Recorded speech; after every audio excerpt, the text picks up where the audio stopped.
Episode शुरू होता है और हम देखते हैं कि क्रिस्टीन अपनी पूरी बॉडी को साफ करवा रही है, वो उस पर वैक्स करवा रही है, साथ ही अपनी फेस क्लीनिंग का भी ट्रीटमेंट करवा रही है। इसके अलावा वो अपने बालों को भी चेंज करवाती है, यानी कि अब क्रिस्टीन पूरी तरीके से अपने आप को चेंज करती है, क्योंकि उसने अब अपनी इस नई लाइफ को पूरी तरीके से एक्सेप्ट कर लिया था। उसने एज ए एस्कॉर्ट अपने पोर्टफोलियो भी बनवा लिया था और अब वो पूरी तरीके से हाई क्लास एस्कॉर्ट की कैटेगरी में आने लग गई थी। हालांकि उसके कस्टमर पहले भी हाई क्लास थे, लेकिन अब उसने जो स्ट्रक्चर डिजाइन करा था वो ऑफिशियल लगता था। फेस और बॉडी पे ट्रीटमेंट करवाने के बाद वो एक क्लाइंट से मिलने जा रही होती है कि तभी हम देखते हैं कि रास्ते में वो पेरिस की लैंग्वेज को सीख रही है। वो ऐसा इसलिए कर रही होती है क्योंकि अब वो सबको यही बताती है कि वो पेरिस से बिलोंग करती है, यानी कि अब उसने अपनी ओरिजिनल आइडेंटिटी को भी खत्म कर दिया था। अब लैंग्वेज सीखते सीखते क्रिस्टीन होटल रूम में पहुंच जाती है और वहां वो अपने क्लाइंट को हमेशा की तरह ही सेटिस्फाई कर देती है और क्लाइंट के साथ सेक्सुअल रिलेशन बनाने के बाद वो अपनी बहन से मिलने के लिए जाती है और फिर से वो रास्ते के अंदर वही पेरिस लैंग्वेज को सीखती हुई जा रही थी। अब वो रेस्टोरेंट पहुंच गई थी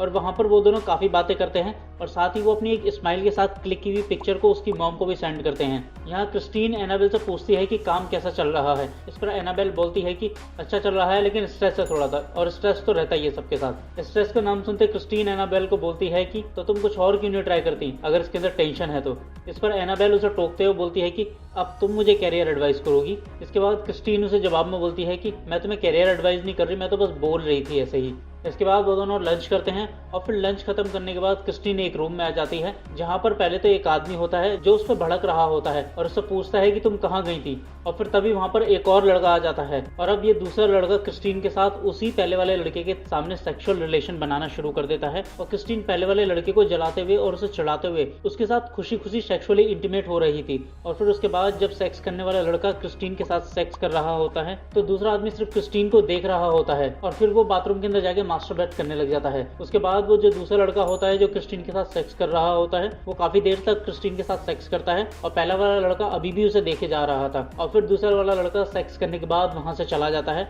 और दूसरे वाले लड़के के जाने के बाद पहला वाला लड़का क्रिस्टीन से पूछता है कि तुम दूसरों के साथ जिस तरीके से सेक्स एंजॉय करती हो मेरे साथ क्यों नहीं करती। इस पर क्रिस्टीन उसे बोलती है कि क्योंकि मैं तुमसे नफरत करती हूँ। और फिर वो क्रिस्टीन को अपने पास बुलाता है और बोलता है मुझे तुम्हें टेस्ट करना है, और फिर वो क्रिस्टीन को टेस्ट करने लग जाता है। अब इसके बाद हम अगले सीन के अंदर देखते हैं कि क्रिस्टीन उसी सोफे पर लेटी है और विंडो से बाहर की तरफ देख रही है और साथ ही उसका एक हाथ उसके प्राइवेट पार्ट पर है और वो मास्टरबेशन कर रही है और मास्टरबेशन करते करते वो कुछ सोच भी रही है। और इसी के साथ मास्टरबेशन करते करते ये एपिसोड खत्म हो जाता है और इसी एपिसोड के खत्म होने के साथ साथ ये सीरीज भी खत्म हो जाती है और यहाँ पर गर्लफ्रेंड एक्सपीरियंस सीजन 1 पूरी तरीके से खत्म हो जाता है।